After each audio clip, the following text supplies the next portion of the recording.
Welcome, Nalon Adebayo. Good morning, Neyo Lushola. Blessings, Mofe Lola, Shegun Fatuma. Welcome to all of you. Eric Osadolo. Welcome. Fumi Jeboda. Welcome. Elizabeth Ali. The popular customers here. Lola Shorunke, Justin Mayo, Bola Luro, Jolome. Why? It's nice to see all of you. Mashu, Esong, Gladys Unshan, Kende Agoro, Ojo Ola Wale, Edwin Amimi,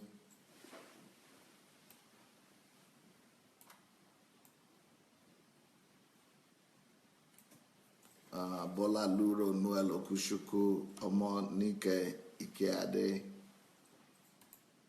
Daniel Oshoma, Cordenia Ame, Wilson Arorome, Oluwatoyin Bidemi, Bose Fayajola, Eric Lindu. Well, welcome everyone. Yeah, Oluwafume, Layo, Dina, Nena, Shi. Nice to see all of you. Welcome. Shigong Wafo, welcome. She Sandra, Victoria Weir, Davida, welcome to all of you. Welcome. Now, as you are coming in, let's quickly go and share the link. Go ahead and share the link, please. You have the button over there under your video. Look for that share button, and let's go and share the link for today's program.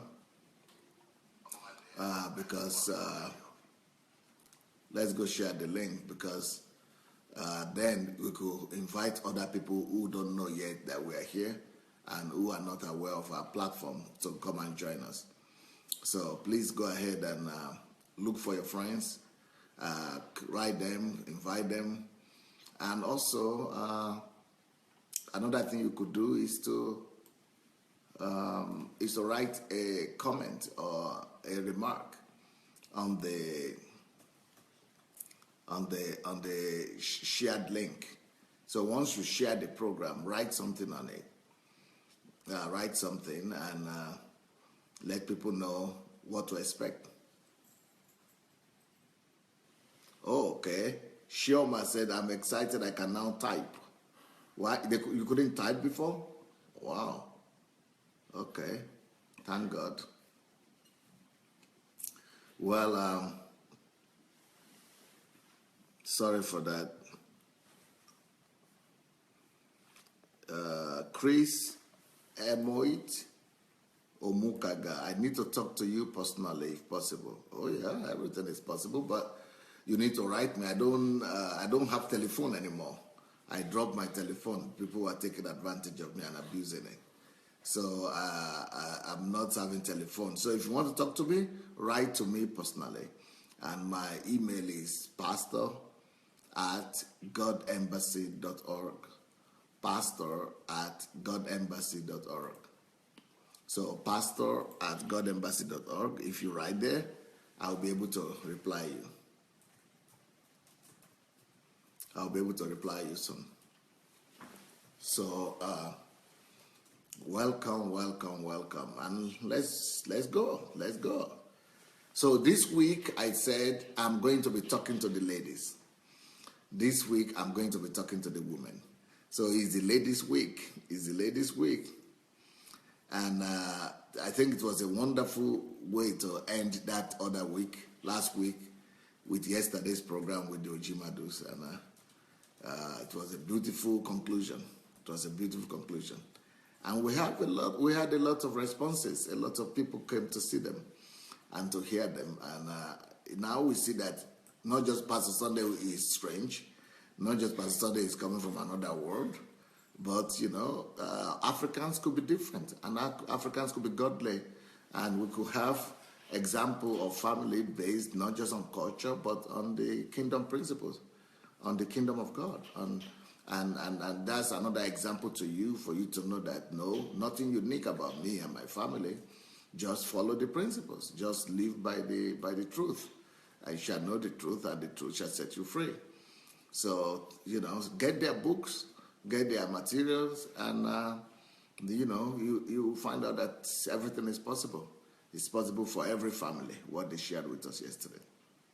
So here we go. This week, like I said, I promised I'm going to be talking to the ladies. Last week I was talking to the men. Now I'm going to disappoint probably the men, because from what I am thinking, from what I understand, I think the expectation of the men that are on this platform is such that I would do exactly the same thing that other men, pastors, and leaders have been doing, to be bashing the women. I will not do woman bashing this week. I'm sorry if that's what you had expected. I will not come here to bash the women. I will not come here to put down the women. I will not come here to I will not come here to sit down the women and be giving them lectures and training. Like I said, a husband is not a schoolmaster, and the wife is not a schoolgirl. So I am not going to be, a pastor also is not a schoolmaster. So I'm not going to assume that role. I'm not going to say to the husband, you are not a schoolmaster, then I assume that role. Then I begin to become the schoolmaster that is telling everybody and the girls, sit them down and say, be quiet and listen to what I say. No, I'm going to tell the girls what they need to hear. I'm going to tell the ladies what they need to hear. But I'm not going to, my approach is going to be different. So if in the case of the men, what I did was I was talking to them mainly, at least for that week. There will be other aspects of talking to the men. Maybe the following week I will go back to the men again. But or maybe the next week I will go back to the difference between men and women. Maybe I will do something different next week, but we'll continue on the family issue. So I think what I'm going to do is, let me explain to you the difference. The difference is that last week I was talking to the men, and the men are the head of the family. The man is the head of the family. Now, as the head of the family, they must know what they are going into if they are the ones going to ask the lady out. And they are the ones to take responsibility. So when I talk to the men, there is no way I will talk to the men without talking to them about their responsibilities. Because men is the head, and men is the one going to ask the lady out, and the men are the ones. Men are the ones going to, ask the lady to follow them, to marry them. So that is just the only way to approach that one. But I'm not going to approach the ladies' part that way, because they don't have that responsibility. I'm not going to be telling them what they should do and what they have to do for the man. I might talk about that sometime later on, but I will not start with that. Because before that comes, there must be other things that must come that must take place in the life of the lady before we begin to talk about what she should do and something. If you start talking to the woman by telling her all the responsibilities that are waiting for her and all the obligations of marriage, then you are killing her.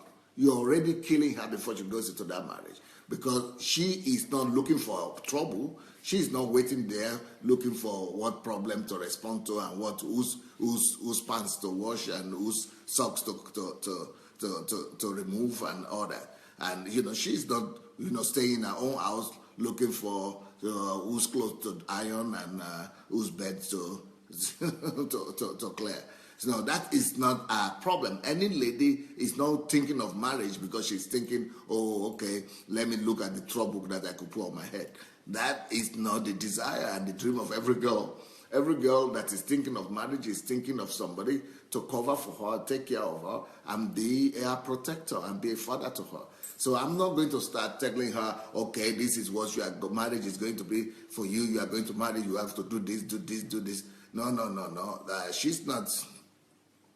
So I'm going to approach it totally different. And so it might, you know, uh, people who are, you know, expecting me to be doing what other pastors are doing, what other preachers are doing, and I think I'm aware of that. I think, you know, I'm familiar a little bit with that. That all teachings in churches is, I can't, I just can't. All teachings in churches is just coming down on the woman. Oh, you have to do this. You have to. A good woman must take care of what they call it. A woman take care of build her own house. You have to build your house. Oh, the woman has to build the house. The woman has to do this. Oh, it is your problem. Oh, if your husband is beating you, it's because of you. If your husband is mistreating you, it's because of you. If your husband is sleeping around, it's because of you. If your husband is doing this, it's because of you. It is the woman. It is the woman. She has to take care of the children. If your children are bad, it is the woman. If the husband is bad, it's the woman. No, I'm not going to tread that path. I'm not going to go that road. I'm sorry. I'm not going to go that road. I'm sorry. I'm not going to go that road. I'm not going to go that road. I'm not going to go that road. I'm not going to go that road. I'm going to go the road of truth. And I'm going to start out by letting the lady know who she is, first of all. Of course, I will later on go back to talking about what she needs to do in the family to the husband, how she needs to understand the husband better. That will come, but that will come a bit later. That will come a bit later. So,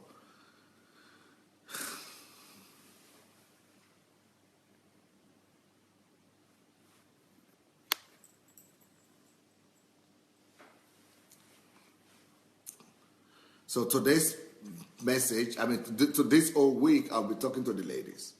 So what is the topic I'll be talking to them on? Well, you hear. Let's start with today's topic first. Today's topic is ladies. That's the topic of ladies. Start with ladies. Before you think of marriage, think self-sufficient. Ladies, before you think marriage, think self-sufficient. Ladies, before you think of marriage, think self-sufficient.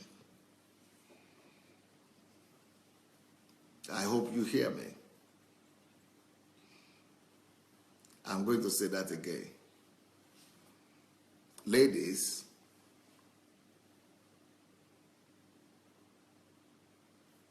before you think, Shigo is saying, wow, you came with a sober face this morning.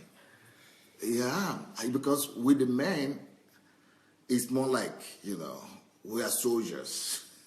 It's more like training for the men. For the men, you know, we've got to talk to the men like with men, okay? But for the ladies, I'm not going to go to war with ladies. I'm not going to go all out.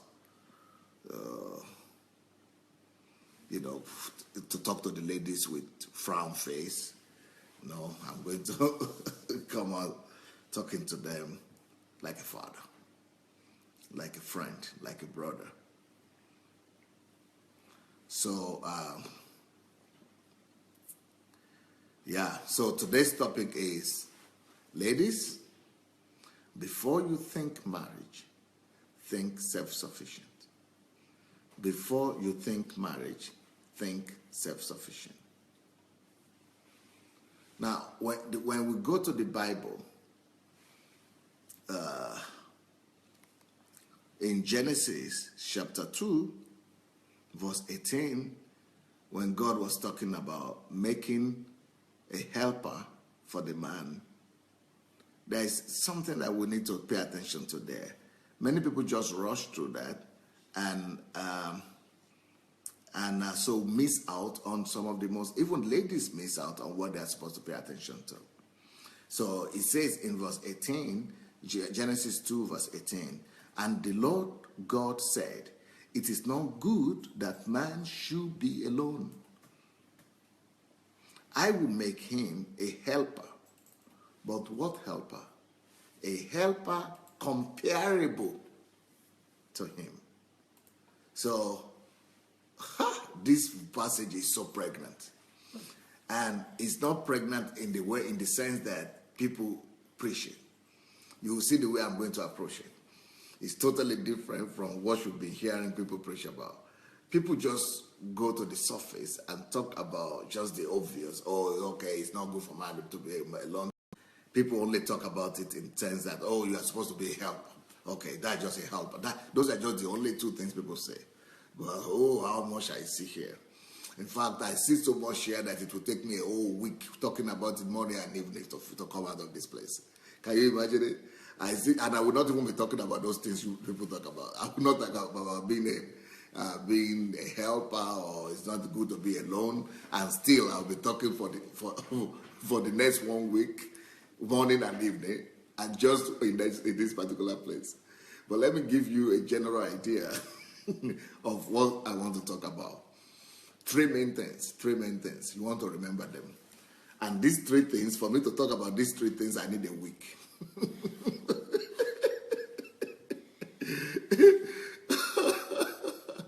Three things in that scripture that is not good for man to be alone.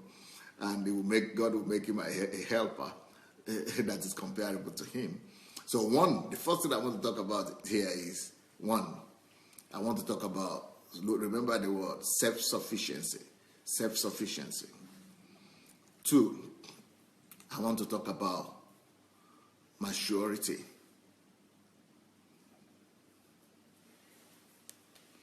3, I want to talk about wholeness. Self-worth, wholeness. To be whole, to be made whole. I don't know if there's a better word for that, but to be made whole. So I want to talk about the woman. I'm talking to the woman. These are just things I'm talking to the woman. So, but those three things will take me at least the next 15 hours, 10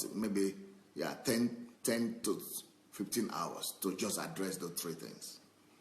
So, 3 things: self-sufficiency, maturity, wholeness. Remember them. Self-sufficiency, maturity, wholeness. So we are starting with self-sufficiency today.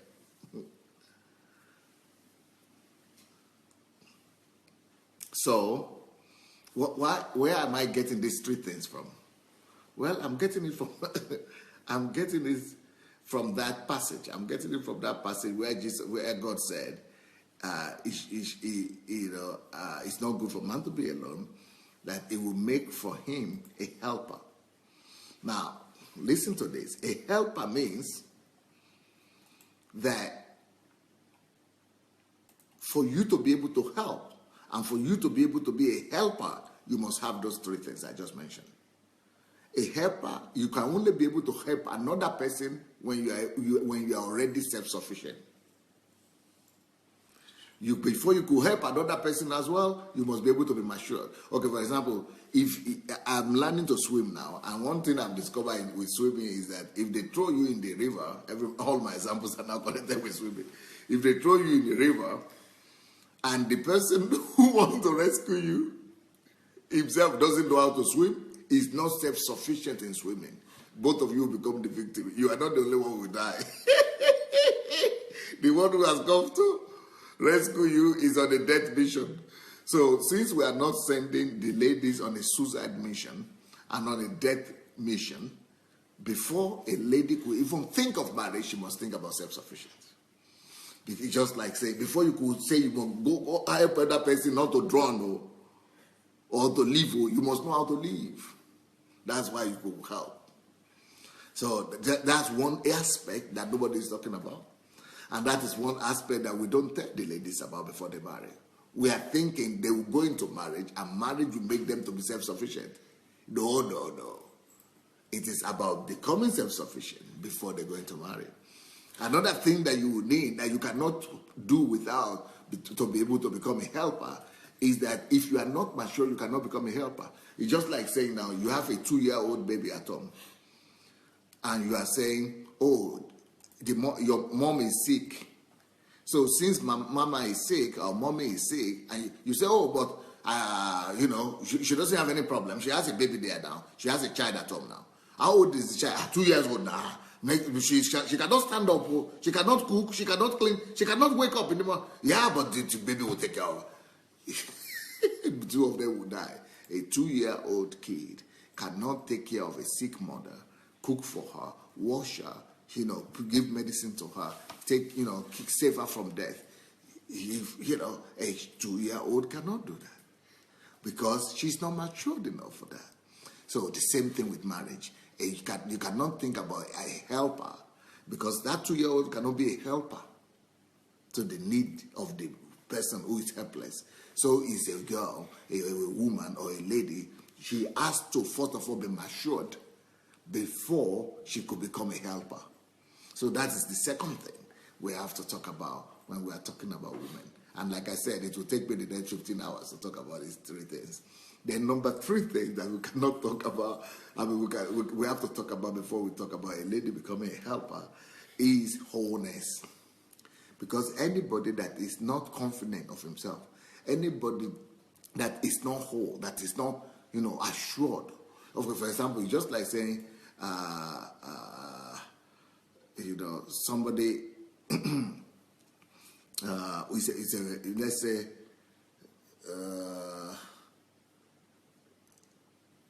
it's a person finished medical school, but the person is not even sure of his own skills, and it's not sure of his knowledge. It's not whole. It's not. It's full of doubt. It's full of it's full of low self-esteem. And that person who is not whole, as a doctor, you want to send the person to go and take care of his patient. And because he's not sure of anything, he's not even sure of the prescription he's going to give. He's going to be killing patient one after the other. Because he's not even sure of his own profession, he's not even sure of his knowledge or his skills. So someone who is not whole, someone who is not sure, who is not confident, will only do more damage than help. And those are the things that we have been experiencing in families, unfortunately. These things that we are talking about now are these very same problems that we have been seeing in homes, in families, all over the world. When these things are not addressed, marriage becomes catastrophic. When these things are not taken care of, catastrophic. Marriage is becoming like, not just like a battleground, but marriage becomes like a hospital. Like emergency room, where they take people who have had accident. It's just a place of catastrophe all the time, bad news center. That's why now if you conduct investigation just among married people, if they tell you the truth, they will tell you that when they were alone by themselves, when they were not married, 75% of them, they will say, actually 80% said they were more happy when they were single than when they are married, because they did not go through adequate preparation. And almost nobody is talking about this. So these 3 things are so important that I personally think that no girl should be allowed to go into marriage. No girl should be allowed to go into any relationship without being properly taught in these things. A lady is supposed to be a helper. What kind of help are you talking about when she cannot even help herself? So what are you telling me? What are you telling me? What kind of help are you talking? Who is she going to help? She will not become anybody's helper. She will just become, a burden. She will become a burden to other people. A lot of women, unfortunately, that are going to a relationship these days, they are not ready to become a helper. They are not ready to become, and if you are not ready to become a helper, you are not ready to be a wife. So this whole week, I'm not going to be bashing the woman. I'm not going to be attacking the woman. I'm not going to be telling the woman how to treat a husband. That one is a long time to come. It's a long way. Before we get to how to treat a husband or a man or that is a long way to come. we have to deal with the girl first. We have to deal with the lady first. We have to help the lady to become self-sufficient. We have to help the lady to become, matured. We have to help the lady to become whole first. Because if we don't deal with her, with a problem of self-esteem, with a problem of identity, with a problem of our own personality, who she is, if she does not deal with her personality, it's disastrous to let girls go to marriage just like that. So just like I said the other time, that men should not rush to marry, and that men should think properly and think deeply before they go and approach any girl. The same thing could be said about the women. That women should not even think about marriage until they know they have dealt with these three questions that I'm talking about. So we must open the ladies' eyes as well, that God created you to be a helper, and a helper that is not self-sufficient, a helper that is not matured, a helper that is not whole. She's going to wreak more havoc. She's going to bring in more tragedy. She's going to bring in more catastrophe. She's going to bring in more catastrophe to the family and to the man than before she even came to the life of the man. And when I say that a lot of married women are not happy, even the men too, there are some men that will say, they will easily say that their lives are difficult, or their lives are become a failure because of the woman that came into their lives. And that could be the case also. Not all of them are lying. In some cases it's true. But it depends on who you marry. The person you marry could be your stepping stone to success, or she could be your stepping stone to failure. And so it all depends on how the two of you have been prepared, or have been trained for that role, the role of a husband or the role of a wife. So today I'm going to be talking about the lady. And so as a girl, let me talk to you as a girl. Forget about marriage. Forget about it, first of all. First of all, every lady needs to set, I'm talking about the ones who are not married. If you are not yet married, just leave that topic alone. Just leave it alone. The Bible says, and this is scriptural, the Bible says that he that is not married, either man or woman, is supposed to be thinking or engage her mind and alive with the Lord. He that is single, that is unmarried, should think about the Lord. Is engaging, thinking about the Lord. Is engaged and thinking about God, about the things of the Lord. Fulfillment. But he that is married, or she that is married, is thinking about the husband, how to please the husband, the children, everything. So before you marry, it's not your obligation to be daydreaming about your husband, your future husband. Oh, this one will be my husband, that one will be my husband, this one will be this kind of child we're going to have, this kind of children we're going to, forget, just think less about things that where you are not in yet. So there are some other things that you could think about. There are some other things that you should engage yourself with, rather than thinking about marriage and the man and men and all that. Remove the problem of women, of men from your head. Think about yourself. Let's think about how to make you whole. Let's think about how to become normal. Let's think about how to become, how to make yourself ready for the marriage you are going to talk about. Well, you think about marriage, of course. It's not that you don't think about marriage altogether, but you can think about it maybe 10% of the time, or maybe 5% of the time, 1% of the time. But right now, we are going to think about you. We are going to think about you, and we are going to talk about you. So what is a girl that is not married? And if you are already married, this also pertains to you and relates to you. And the way it relates to you is this: find time in that marriage to do what you did not do before marriage. Find time in that marriage to create for yourself a time for you.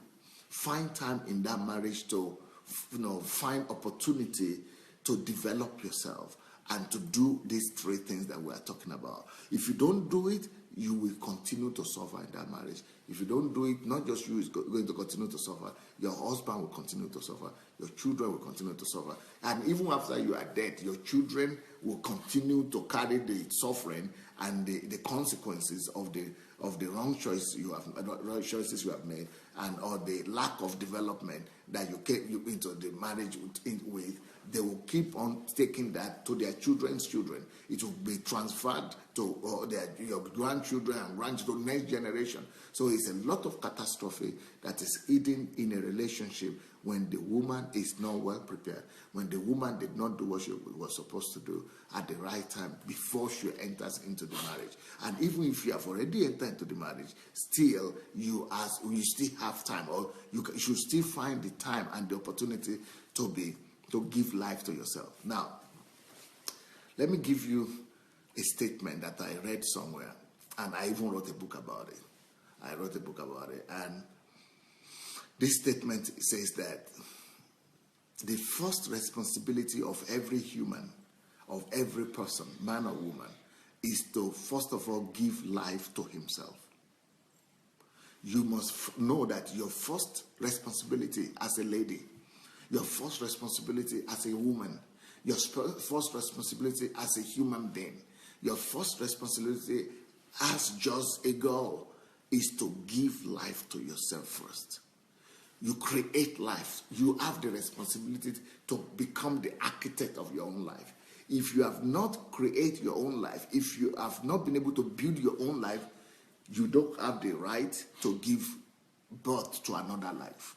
So it is the responsibility of every person, every man or woman, to first of all give life to himself before he gives life to others. You must first of all give life to yourself before you are thinking of giving birth or giving life to another person.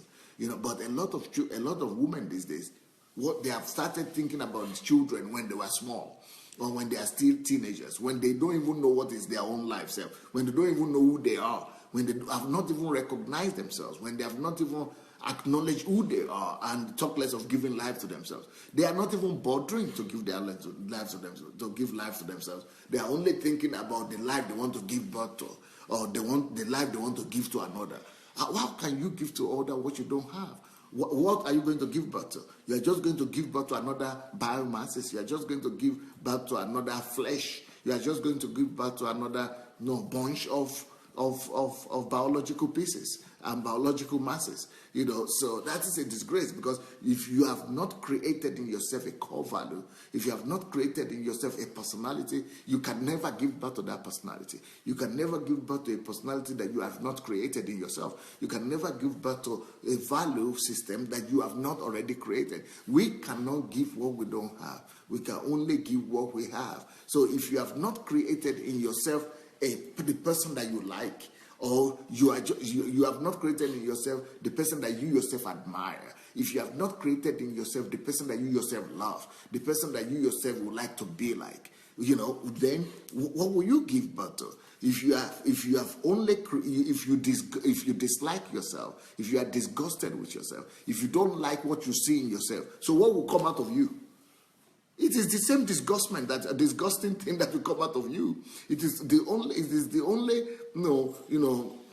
disappointment that you will give birth to. It is only tragedy you will give birth to. You will only reproduce what you have. So we are surprised. Why are our children so stubborn? Why are our children so disobedient? Why our children will not listen? Because you don't even have values to put into them. You don't even have how to train them. You don't even have the principles that you want to formulate in them first. So if you yourself are disgusting, you give birth to disgusting children that will just run you to your grave too early, earlier than you anticipated. So that is why no woman should try or should rush to give life to another until she has given life to herself. No person, no man should give life to another until he has given life to himself. You must first of all create the life you desire for yourself. You must first of all formulate the personality that you desire to be in you first, before you can now say you want to give birth to one. I mean, it's a disgrace when you are so empty. You don't even like yourself. You don't even like what is obtainable in you, and then you are dreaming of giving birth to children. Just leave that topic alone. Just abandon that. Just leave that. Just put that somewhere. And if anybody is trying to pay attention to you, if anybody is trying to approach you or tell you some beautiful things, you know the truth. You know the truth about yourself. You know that you are not ready. Don't let anybody deceive you. And they will be telling you, oh, don't worry, you will become ready when you marry me. They themselves, the men themselves who are telling you that, they are the ones who will later on be using that as an attacking something. They will use it to attack you. They will use it as your accusation. They are the ones who will be telling you that you are not ready. You are not well trained. Where is your father? Where is your mother who trained you? That you are a bad wife, you are a bad girl. I mean, you are not trained. You are not well brought up. They will begin to abuse you. They will begin to abuse your children. They will begin to abuse your mother. I mean, your father. They will abuse your whole family, your heritage. They will say you have not been trained very well. Who brought you here? And they are the ones who are asking you. They are the ones who are begging you to go and marry them, that they don't care. But now that they see the reality of who you are really, they begin to care, and they will begin to attack you and begin to say you are not worthy, you are bad and all that. So you don't want to bring disgrace to your own life. You don't want to bring shame to your own self in marriage. You don't want to bring shame to your own family. You don't want to bring shame to your children. You don't want to bring shame to your father, to your mother. You don't want to bring shame and disgrace to your family, to your parents, by going to marry unworthy, by going to marry unprepared, by going to marry without creating your own life, without giving life to yourself. You don't want to go to marry, unprepared, so that you will not become a mocking object. You will not become a center of, you will not become a piece of laughter. So that you will not become a disgrace. And for you not to become a disgrace and a shame, you must be prepared. And in these three things that I've already spoken about, but today about self-sufficiency. You must be self-sufficient first. You must work on yourself. You must give life to yourself. You must create the personality that you admire in yourself first before you go to marry. You must first of all work on yourself. You must, make sure that you create. It's like you must become like a sculptor, that is, that is ready, that is molding, that is carving an image.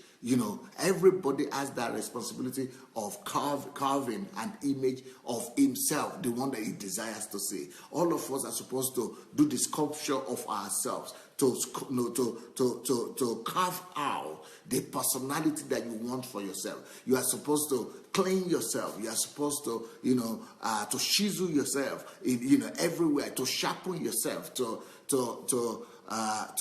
make yourself ready into the kind of lady that even yourself you are proud of, that the kind of lady that you are satisfied with. So, and the reason why this is important is that by the time you have carved out yourself, the image that you want yourself to be, by the time you have chiseled yourself and you have, made yourself ready, even though it might not be 100% the way you want it, but you are so already so satisfied, you are so confident of yourself that even if any man now comes and say that you are this, you are that, you'll be able to say, no, no. You couldn't tell me that. I know who I am. I know my value. I know what I have. I know myself. So no man will now come and be telling you that you are this or that. No. You'll be able to tell them, no, listen. You know you are because you have made yourself the admirable person in your own eye. Even you have made yourself the person that you yourself fall in love with. You yourself you are ready to love. You yourself you are ready to be placed with. You yourself you are glad with. So you are not going to become a puppet in the hand of another man or one man that is that's going to be trying to manipulate you. So you are not going to be manipulated. You are not going to be deceived. You are not going to be broken. You are not going to be, pushed around. You are not going to be tossed to and fro. and and be turned into a football, that you are just being played down there, play here, play here. That is why this is so important as a lady. Please, before you think marriage, you ladies, before you think marriage or before you think relationship, think first of all about self-sufficiency. Think self-sufficiency. Think self-sufficiency. Be self-sufficient first. It's your number one responsibility. It's your number one responsibility to be self-sufficient, first of all. I mean, if you are not self-sufficient, your life will be full of pain. Your life will be full of pain. I remember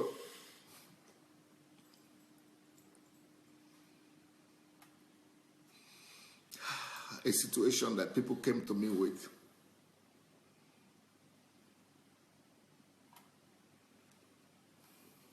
It's not good.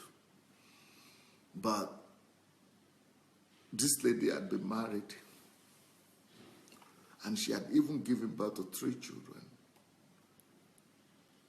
After about maybe 7 years or 10 years of marriage, the man said, I don't want you anymore. I don't want her anymore. And since I was their pastor, I had to know about it. So we decided to talk to the man and the woman. And what is painful to me right now that I don't even feel like talking about is the argument, the reason he decided to send her packing. The reason is because he says, you are smelling.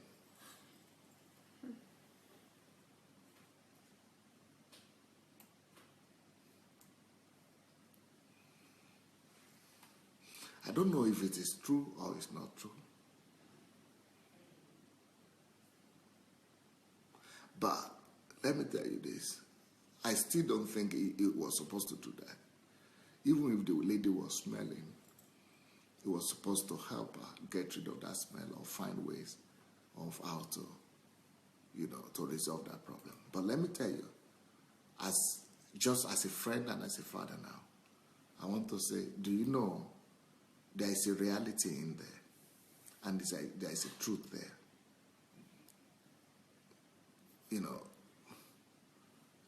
I'm not, it's not an easy topic for me to talk about because I don't want to shame anybody, but in the case of that guy, maybe it's just an excuse, right?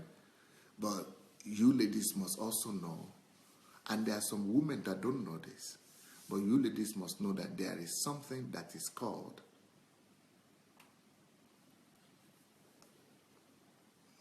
I don't know what you call it, but I think I will just use my own word. It's called, I don't know if it's not called like that, but I think it's vaginal smell. Vaginal smell. That's the way I would call it. I don't know what it's called. But, I myself never even knew that there is a treatment for that. I never even knew that there is, just like we have shampoo we use for our hair, that there is hygiene product for the women, intimate hygiene product for the girls. I never knew there is a special lotion or special hygiene kind of cream that women use to prevent smell, to prevent the intimate and vaginal smell. But if a lady had grown up, maybe in Africa, maybe in Christian home, maybe in a place where the parents have not spoken to them, never spoken to her about that. No, this is not soap. Somebody is writing soap. No, this is not soap. Because the way I got to know about it was, I went to, was it a 5-star hotel? They put me in one 5-star hotel.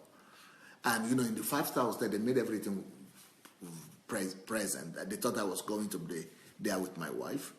And I saw bottles like that, where it is written vaginal cleansing, it gets rid of the odor and smell. And I said, wow. The world has gone to this. Wow.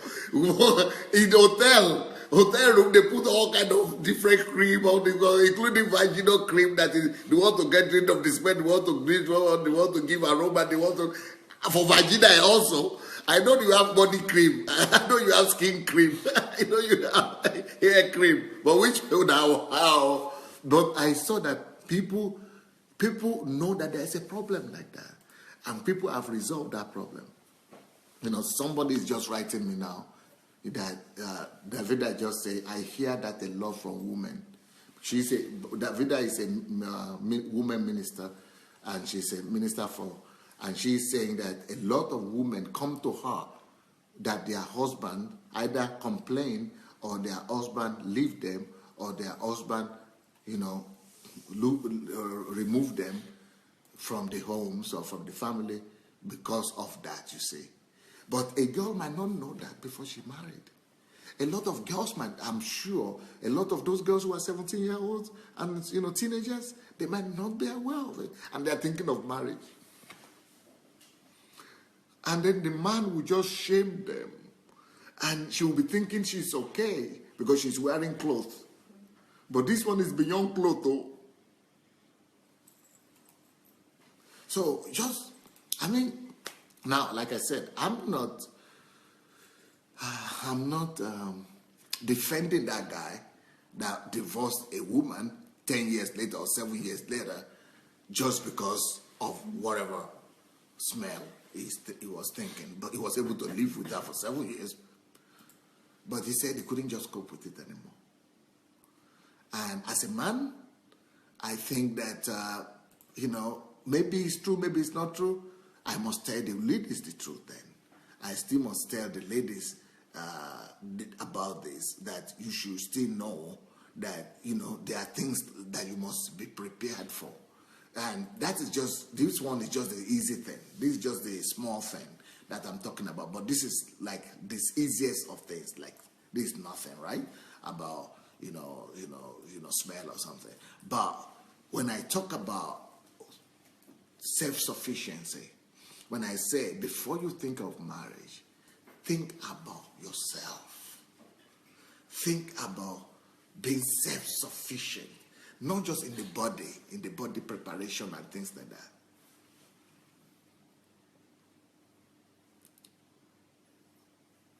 Still talking about the body, let me tell you something. For me, that happened to me personally.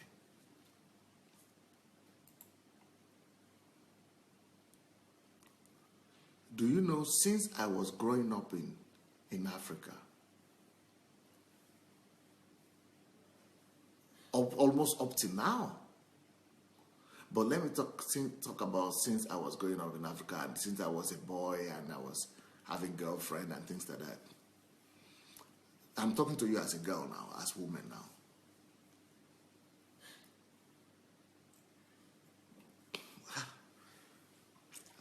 I'm being forced to talk about some things that are not so easy for me to talk about, especially talking about this on the internet. But as a man, I noticed that most ladies, ladies, either you like it or not, men see the bra you wear one way or the other. They see you call them bra or whatever. So these bras that women wear, at least you see the top part of it always, it falls out and this, that. I noticed from my childhood that it's always two colors I used to see most places, two colors. Something that is brownish, almost brown like that, brown, some color like that. It's very popular. It's like everyone is just wearing it. Not white, but it's brownish like that, brown. And then black. Two colors of brown. I used to think all my life that women only have two colors of brass. That I thought they don't even produce any other.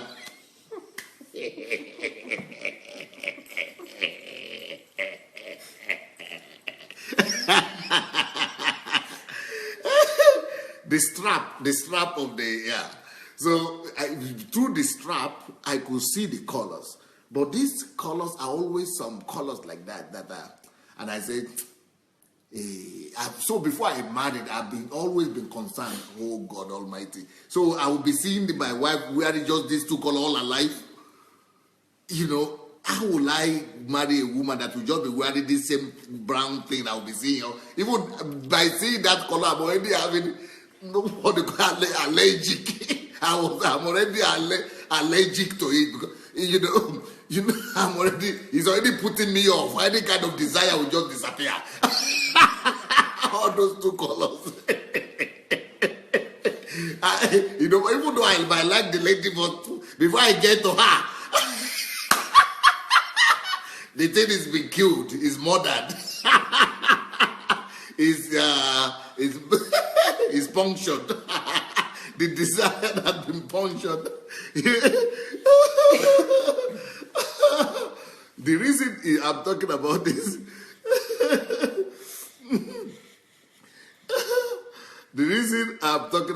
is because in fact, I had to ask other ladies later on and say, you tell me, why is it that women always have, it's like everywhere, even when I came to Europe, they are still wearing those brown straps. I see, the Europeans, even Africans, all of them are just wearing this. Until I and my wife, we were talking one day, and, because, she used to take me along with her to do some shopping sometimes. So normally I would just sit downstairs and say, okay, you go and do your own shopping. I'll be sitting here reading or something. But I decided to go with her. It was in America or somewhere. I decided to go with her to the women's section. Then I saw, it was like an array of colors, different colors. And then I said, Princess, this one is the one I want. Please, can I help you choose? Pick this one like this, these other colors like this. So I almost bought the whole place. So she was saying, hey, why do you like that? She was even shocked. She was saying, why are you taking all those colors? I said, but these are, because women don't know that men don't like same thing all the time. Men don't like to see the same, what do you call it? Men get used to, men don't like just same thing. That is why they go and change wives also. If their wife, they see that she's just the same all the time, they go and change and they go and get another one. But if she's not, men need colors. Do you know why men like football? Because it's moving all the time, action. Something must change. Do you know why men like to watch movies, films that are action films? Women call it horror films. And they don't like their husband to watch these horror films because it's action, it's movement, it's changing. Because men are working with their mind all the time. So they need variety, they need stimulation. So if you are just putting two colors there and no varieties, their mind are not being stimulated. They are not being stimulated, they are not, so they get bored, they lose interest, So, as a lady, you must know that. As a lady, you must know that you have to wear colorful pants. And what was used to surprise me those days, even I asked some of the girls later on when I started training women, when I was teaching them this, I asked them, but why is it not white? Okay, if you want to even wear these straps and bra, why not white? So they are now telling me that is because white would get dirty easily and, get stained and it's not sustainable. And that other colors also, but the brown color or the brownish color and the black, they are more practical or whatever you call it. They are more, they are more sustainable. They are easier to maintain or whatever. It's good, It's good to maintain. It's predictable. They took black and brown. It's okay. Just more practical for them. Which is okay. But you see, that is how women think. But that's not, if you are now going to live with that, if you are living by yourself, do like that. But if you are going to live with a man, and that man is going to be seeing you dress every day, you don't want to just think about practicality now. You want to probably think about the person who is living with you and what that person is saying and how that person is seeing you. So those are just little things that that I'm talking about now. So underwears, pants, and sweat, whatever you call the sweater you wear, on the t-shirt you wear on top. All those things have to be colorful. All those things have to be attractive. So, but these are just minor things. These are just minor things, right? And I don't believe that there are some men who will leave you because of that. But there will be. I'm sure there will be. I believe it. There will be. But I don't believe men should do that. But they do normally. They will go and look for something that is more exciting to them, that is more interesting to them, that more better varieties for them. And but these things look small and insignificant to the lady, right? But it might decide your destiny. So, but there are even more serious things that we need to talk about when we are talking about, self-sufficiency. So a lady, but the most important thing when we are talking about self-sufficiency is that before you even think of a man, before you think about any relationship, you need to get yourself to a place that you could tell yourself, I'm happy with myself. What is self-sufficiency? Self-sufficiency is saying, I am sufficient all by myself. I am sufficient all by myself. Self-sufficient.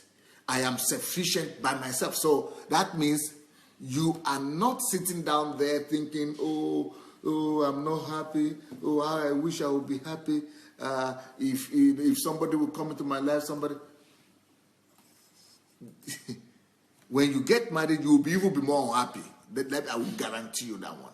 If you are not self-sufficient now, before you marry, marriage doesn't bring that to you.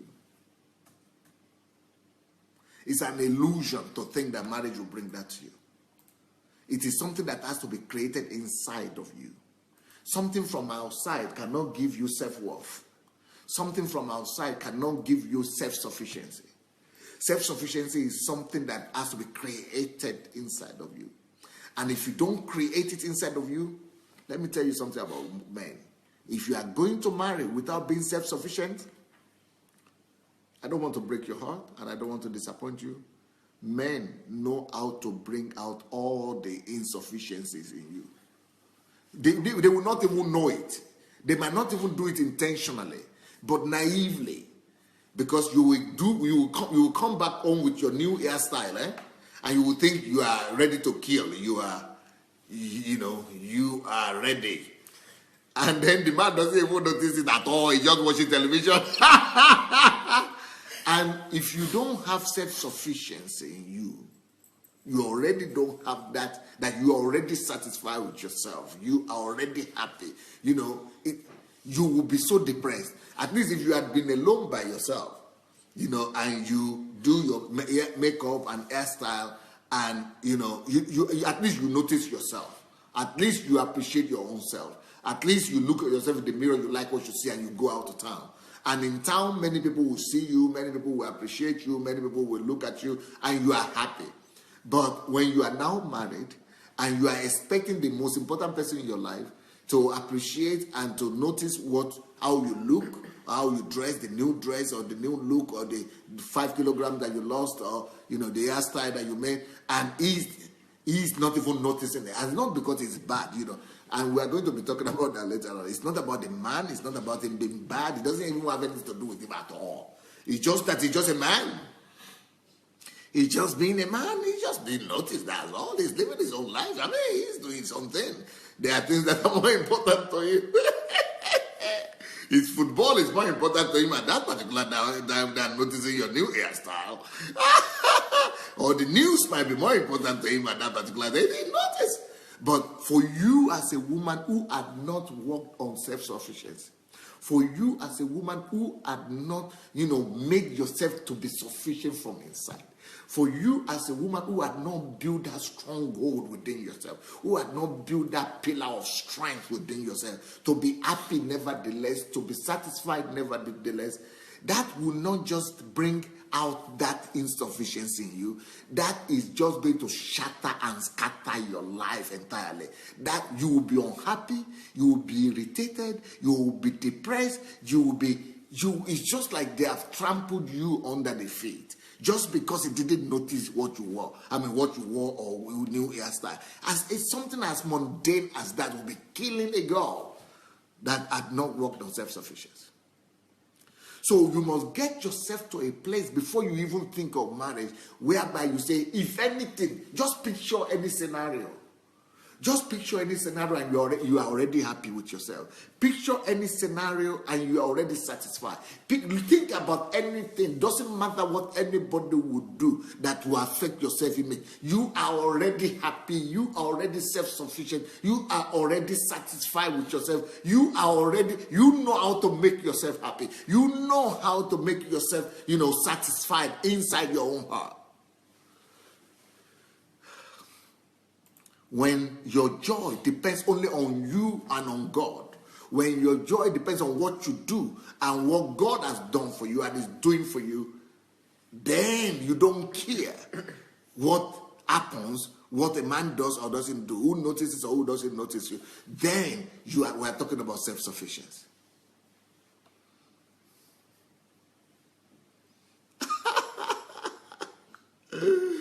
Pastor Sunday, you are very phenomenal. You are just phenomenal.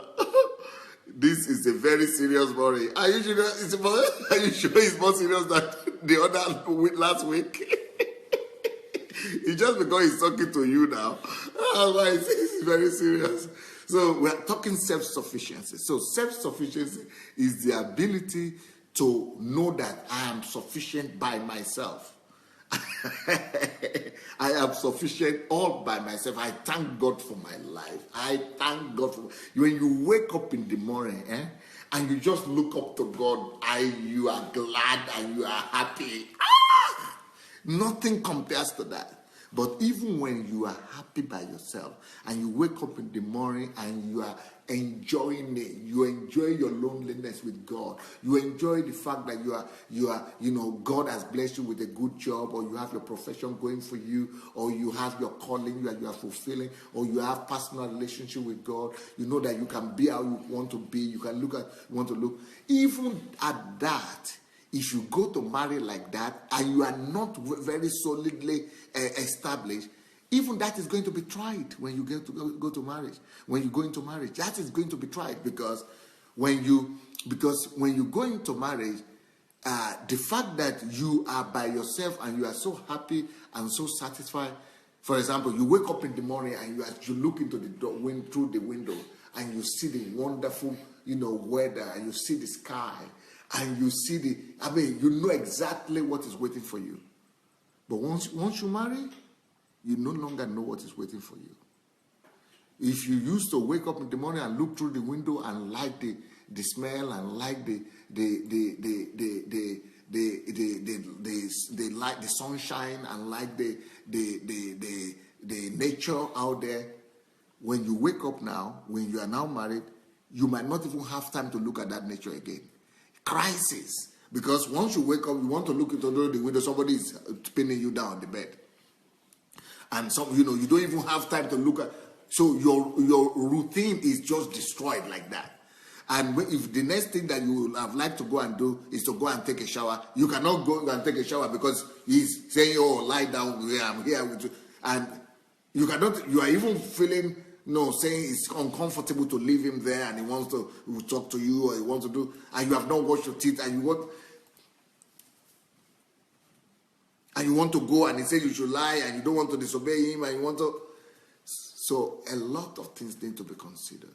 So you need to make sure that no matter what, even if he says this and that, even if you feel like that, you know that you know who you are. You are already happy by yourself. But to attain that level of happiness on your own and by yourself is critical. It is primary.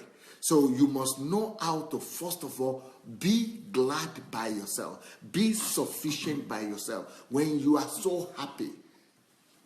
But like I said, to be happy by yourself is not enough. You must be happy and sufficient to the extent, not financially alone, now I'm saying, inside yourself. I'm talking about inner satisfaction. You must be so satisfied that your cup is running over. It is only at the point when that you feel that your cup is running over that the satisfaction and the joy and the self-sufficiency you have is running over, that you want to give to other people. You want to give it to another man. You want to give it to another woman. You want to just make other people happy like that. You want to share that joy, that happiness with others. When you know that you are so sufficient, I hope you are feeling what I'm saying. When you know you have so much joy, you cannot keep it for yourself alone. We have so much satisfaction. You don't want to keep it to yourself. You want to even make other people happy self. You want to give that satisfaction to others. You want to splatter it out, you want to splash it out. You want to, go ahead and just dash this joy, dash this happiness, give some people mood, give some people happiness, give some people. When you are ready to give out so much of that sufficiency, that's when you are ready to marry. That is when you are ready to marry. Then it means no matter what a man does, or no matter what you confront or you come across in marriage, you are so satisfied that it's flowing over. Your cup is running over. And now that you have so much of that joy, so much of that satisfaction, flowing through you and coming out of you, you are ready to give a lot of that to the man as well. But before you get to the man, before you begin to give that satisfaction and that joy to the man, learn to give it to other people too, first of all. Learn to do good to people. Learn to give some of those joy, some of that satisfaction to other people, children, women, friends, family members. Learn to just do good to them. Learn to, give them.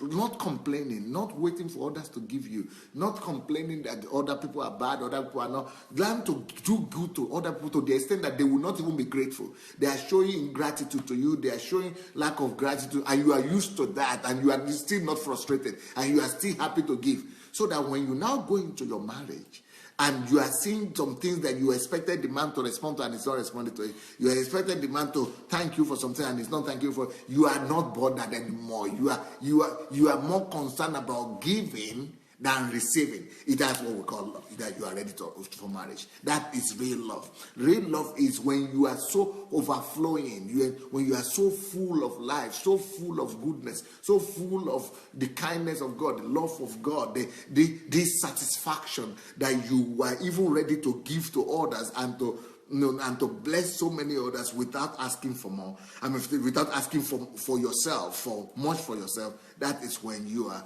really, really ready to marry. Now, we know this is not canceling all the things that I said that men should do.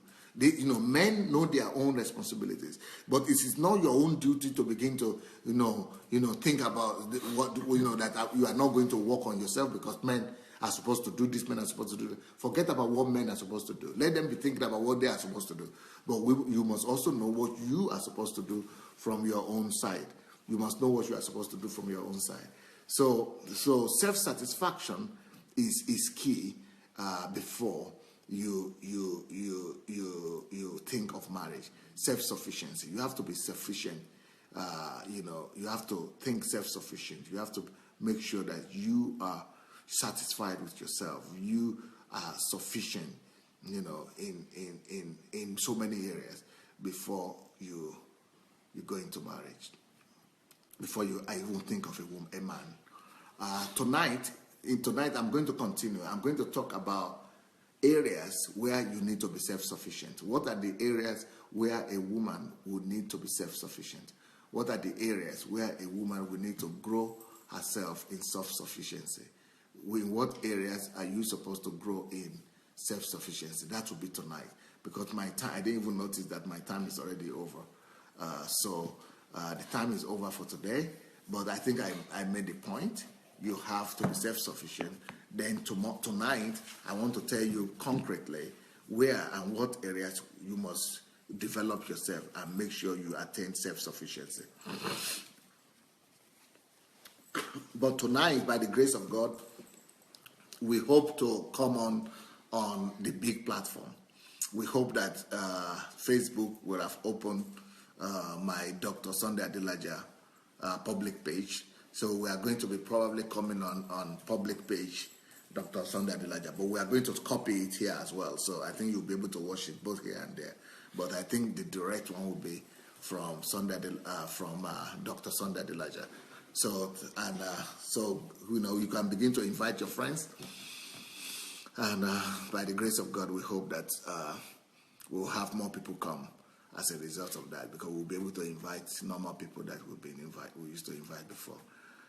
Let's go and share this link. I think we should share this link, and this might be a blessing to some girls or to some women. So, let's go share the link and write something. Girls, ladies, men, let's write some remarks and some comments on the things we are going to share. Let's go and share the link. Let's go and share the link and write some things to it. So look for the share button, write some comments. Let people know what to expect from this. And if it's a blessing to you, let me hear what you are going to. Let me hear your comments. Let me even read some of your comments. Let me read some of the comments and see if this was a blessing to you guys or not. Okay. TY says, wow, Dr. Adelaja, your ladies are going to become, wow, there will be many renewal of vows. My ladies on this platform, okay. There will be many renewal of vows by the end of days.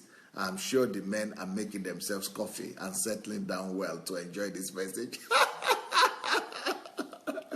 You see, even though I'm not speaking directly about the men and the responsibility of ladies to the men, but you see, it will still benefit the men at the end of the day.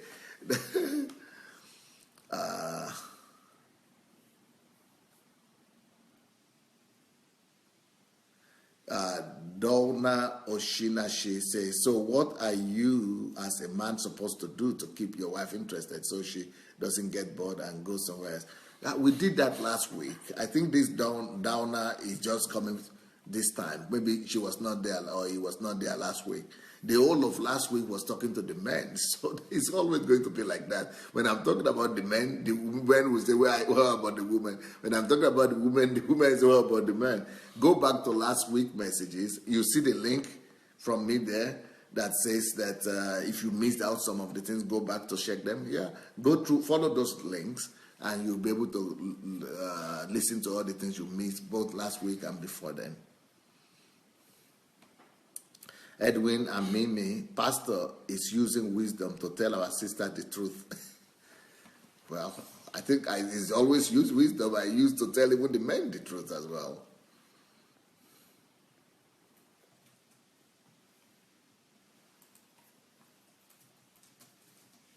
Somebody is saying, what is DSA? I think DSA is an acronym that some of the people on this platform used to call Dr. Sunday Adelaja, or some people say PSA, Pastor Sunday Adelaja. So I think this person is new, so he's asking what is DSA.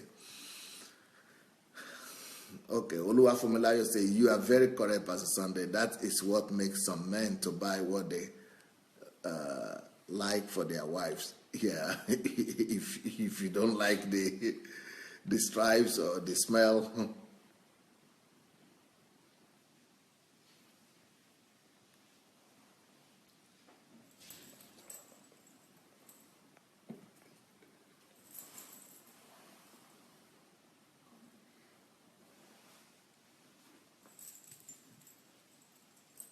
Sunshine says, I'm really enjoying this message.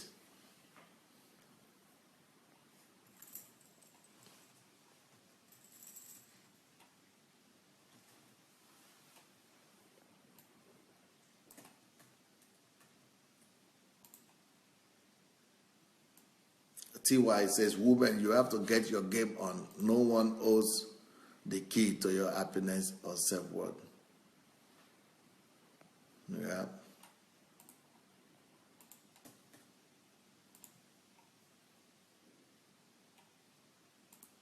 Fagbulu Fola said, you are indeed building. I think building up people. God bless you.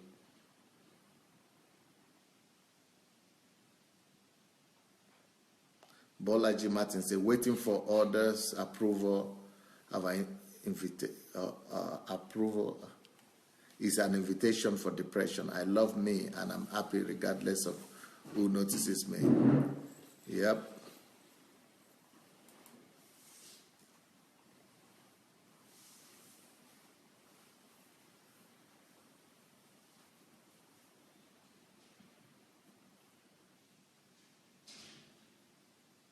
Happiness is a choice. Nobody can determine it if you don't give them the grant to have ownership of your joy.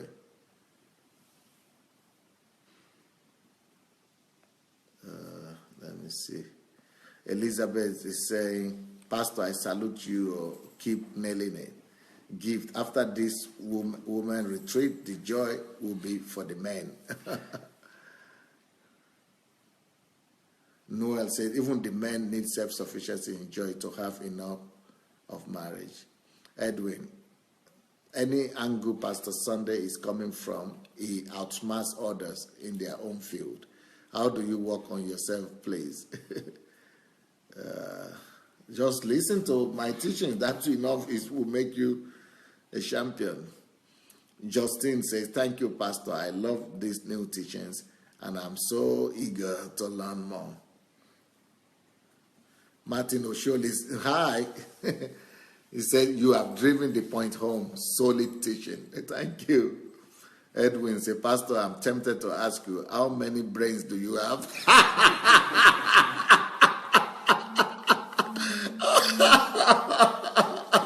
How many A's do I have? How many brains?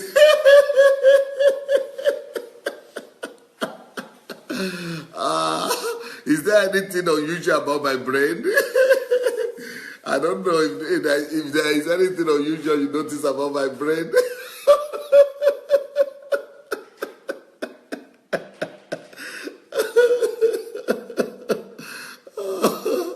Nkiro Jibadu, I am really enjoying this. I don't know about you, ladies and gentlemen. I'm learning so much. Thank you so much, sir. Thank you. Ngoya Shari, thank you so much, Pastor, for touching on those topics that are considered taboo or too sensitive in church, especially African black churches. This is so valid information that we need to become whole and not just the superficial things people want to hear to feel good or be affirmed in their wrong beliefs as churchgoers. We have to be self-sufficient before anything, and we often lose sight of that very thing that makes us who we are. More wisdom to you. Thank you for your time and knowledge. TY, awesome. Thank you, sir. Absolutely thrilling session. I'm further empowered, enlightened, and blessed. Have a great week, sir. It's an absolutely glorious morning. Kennedy Festus, I can't wait to hear more about this topic tonight. He's a man that is saying he can't wait to hear this topic tonight.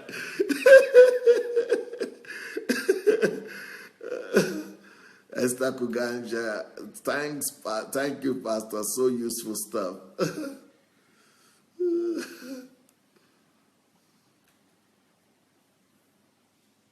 Comfy ear. Bless you, Pastor Sunday. Love you, love you, love you. Thank you. TY say, you are too much, Dr. Adelaja. That's it. Not just your spouse, but your way of life. Be a giver, a fountain. Bosse Fanyajola, wow, wisdom at its best.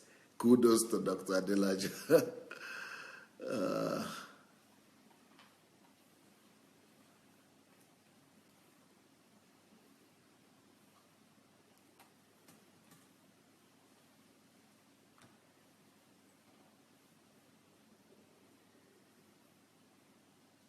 Elizabeth Adeshola said, wow, Pastor, you are too much. Thank God. I'm privileged to know you. The teachings are mind-blowing and very practical and educative.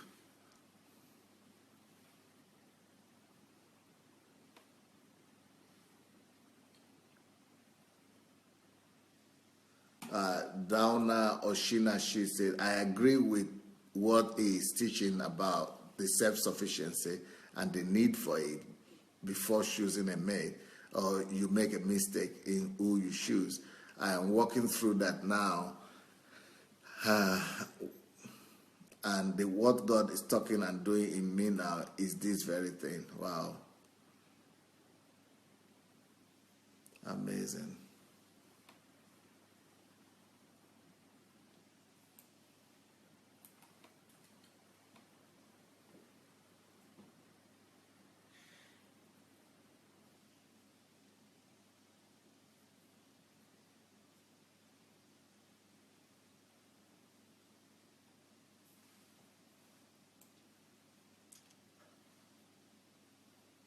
Mofelola says, now wow, this is awesome. Gift Amos, my mentor does not lay hands, but the evil spirit on some women respect his voice and have no choice than to leave. Wow, thank you, Doctor. More grace. Flair Karim Matip, I said no to some marriage proposals because I am knowing that I was not ready. Unfortunately, people sometimes try to make you feel guilty about your choices. Better this than a failed and miserable marriage. Yep. Solomon Kehinde, thank you for bringing solutions to lives. This is more than marriage, but also building, this is more than marriage teaching, but also building our lives, right?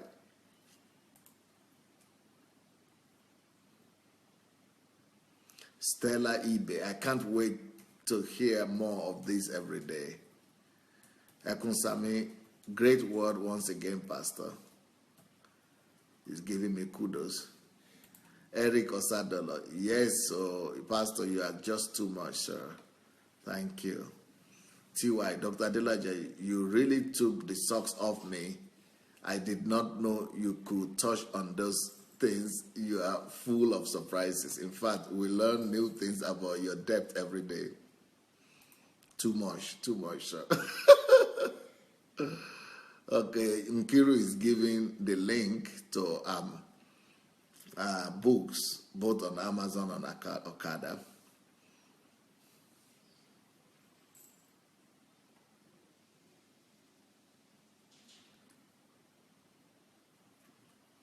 That day, let's call on all young ladies, sisters, wives, mothers, grandmothers to join in on this great platform retreat. I think help has been taught. Helpmate has been, the concept of helpmate has been taught wrongly, and has done so much damage in marriages worldwide. Wow. Yeah, because the concept of helpmate is just, I think it's destroying the image of the woman, really. Elizabeth says, Pastor, I salute you. Keep nailing it.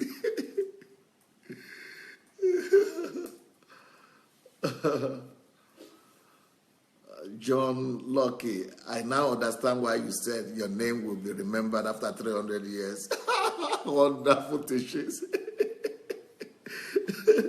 Adiola Disu, men should actively join on this retreat as well, so we could teach and bring up our daughters and sisters also.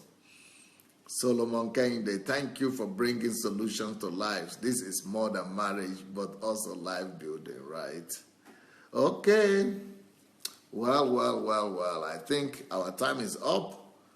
I've given you so much today. I'll be back tonight. And I hope you'll be joining us. And like I said, we'll be back on the other platform, Dr. Sunday Adelaja official. So see you tonight. God bless you, everyone. And see you tonight. And go and share the link if you have not shared the link. Write some comments and invite your friends to come tonight. God bless. Bye.